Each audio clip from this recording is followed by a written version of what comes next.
Face à la promotion de croyances dites scientifiques étranges, les gens pensent souvent que leurs promoteurs sont peu intelligents ou instables.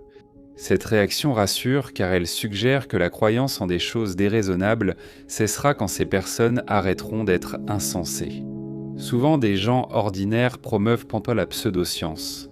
Mais pourquoi des personnes intelligentes et sensées la soutiennent-elles aussi ? Qu'est-ce que la pseudoscience ? Je suis Craig Foster et j'ai étudié pendant des années pourquoi les gens la promeuvent. J'ai débuté comme professeur de psychologie sociale à l'Académie de l'US Air Force. Aujourd'hui, j'administre la pensée critique dans un district scolaire public. D'abord, qu'est-ce que la pseudoscience ? La plupart des gens comprennent que la pseudoscience signifie quelque chose comme une fausse science. C'est assez simple, mais nous pouvons être un peu plus précis. La pseudoscience est promue car certains arguments paraissent légitimes, même s'ils ne résistent pas à un examen approfondi. Dans cet esprit, nous pouvons définir la pseudoscience comme la promotion d'une affirmation scientifique non fiable, en utilisant des arguments psychologiquement convaincants mais facilement réfutés par des experts. Deux raisons principales. Il est difficile de comprendre comment des personnes ordinaires en arrivent à promouvoir des idées pseudo-scientifiques. Premièrement, promouvoir la pseudoscience est toujours quelque chose que font les autres.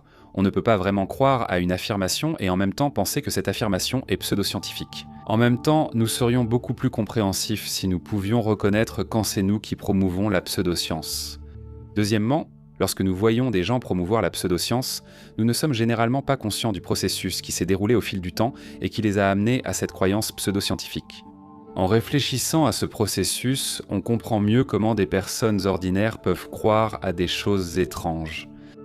Par exemple, je pourrais citer n'importe quelle croyance pseudo-scientifique, mais je prends la Terre plate. Comme la majorité pense que la Terre est un globe, appeler la Terre plate une pseudoscience ne vexera sans doute pas les spectateurs de cette vidéo. Pour accélérer cette discussion, je vais parler des platistes, les personnes qui croyaient que la surface habitable de la Terre est plate, et des globistes, les personnes qui croyaient que la Terre est un globe. Un défi pour convertir des globistes en platistes est que la plupart ont grandi avec des croyances favorables au globe. Pourtant, les platistes ont aussi des avantages. Par exemple, les globistes peuvent être trop confiants quant à la facilité de prouver que la Terre est un globe. La plupart des globistes n'ont ni vu la courbure de la Terre, ni visité l'Antarctique. Commençons donc par la conclusion. Imaginez lire un article sur un groupe local convaincu que la Terre est plate. Vous pourriez penser que ces platistes sont peu intelligents ou mentalement instables. La transformation d'un globiste en platiste s'explique mieux en considérant son évolution dans le temps. Réfléchissons à cela comme une série de points de bascule. Le premier, pour passer de globiste à platiste, commence souvent par une vidéo en ligne. Les promotions de la Terre plate sont simplement présentes dans le monde numérique, attendant qu'un globiste curieux tombe dessus. Qui sait pourquoi ? Une personne a pu lire sur la Terre plate, puis chercher en ligne, ou YouTube a peut-être suggéré la vidéo selon son historique. Cette vidéo en ligne pourrait être plus influente que vous ne le pensez. Les partisans de la Terre plate savent promouvoir leurs idées, tout comme les globistes. Une célèbre vidéo promouvant la Terre plate présente une excellente qualité de production et ne débute pas par une personne étrange s'énervant sur le sujet. Un narrateur sympathique, au ton familier et sincère, explique calmement qu'il se demande si la Terre est vraiment un globe. Ici, un autre point de bascule. Après l'introduction, une personne convaincue que la Terre est un globe peut arrêter ou poursuivre la vidéo. Éteindre la vidéo protège contre les croyances rétro de la Terre plate. Plus tard, face à une promotion similaire, la personne pourra penser « j'ai déjà vu, ça ne m'intéresse pas » et passer son chemin. Cependant, une personne pourrait aussi continuer à regarder. Bien sûr, il n'y a rien de mal à regarder la vidéo. Les partisans de la Terre plate affirment que si la Terre était un globe, les globistes pourraient regarder une vidéo sur la Terre plate. Je suis d'accord avec eux sur ce point. Le problème, c'est que les partisans de la Terre plate utilisent généralement des astuces pseudo-scientifiques pour amener les gens à croire à la Terre plate. Les globistes ne sont souvent pas préparés à ces astuces. Concernant ce sujet, la vidéo pourrait avancer divers arguments pour la Terre plate, comme l'idée que la NASA modifie des images terrestres avec Photoshop. La vidéo peut présenter des scènes spatiales avec des effets visuels étranges pour persuader que ces images sont fausses. La vidéo pourrait questionner pourquoi la silhouette de Chicago est visible alors que la courbure de la Terre devrait la cacher.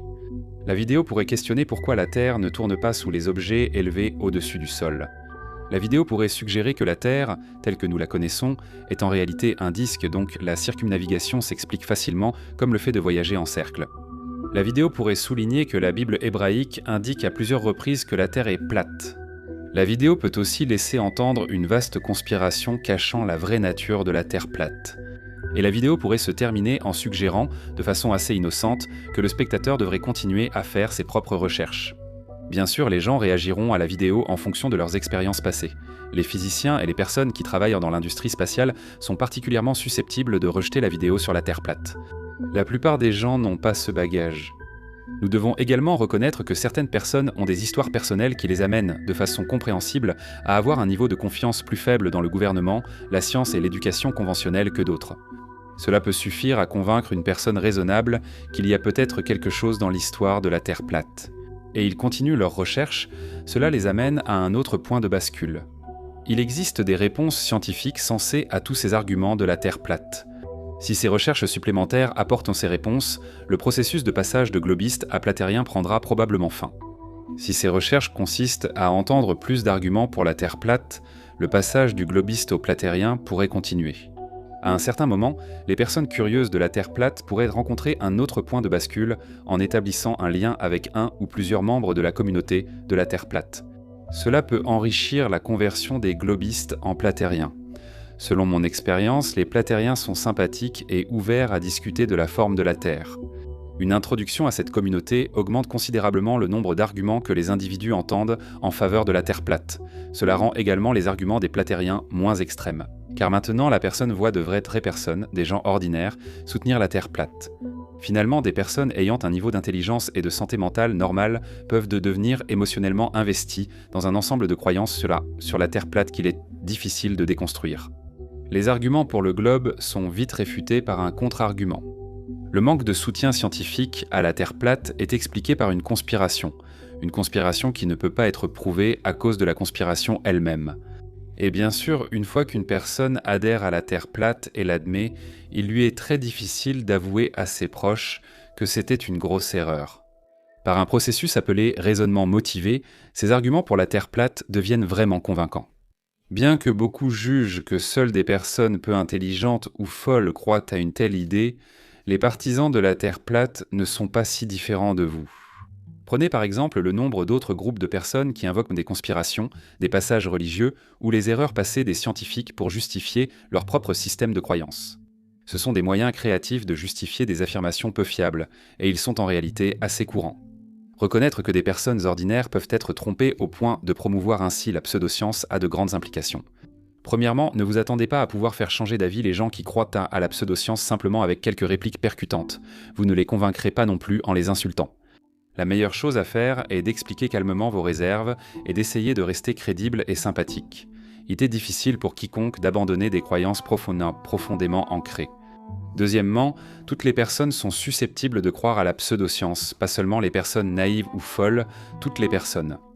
Nous devons accepter que, pour protéger la société contre cette vulnérabilité humaine persistante, il faut éduquer les gens sur les erreurs de raisonnement cognitif qui amènent les individus à développer des croyances qui n'ont aucune fiabilité réelle. Enfin, nous devons apprendre aux gens qu'il est normal de se tromper. Pensons-nous vraiment que nous allons passer toute notre vie sans jamais nous tromper ? Ça arrive, tout le monde se fait avoir. Parfois.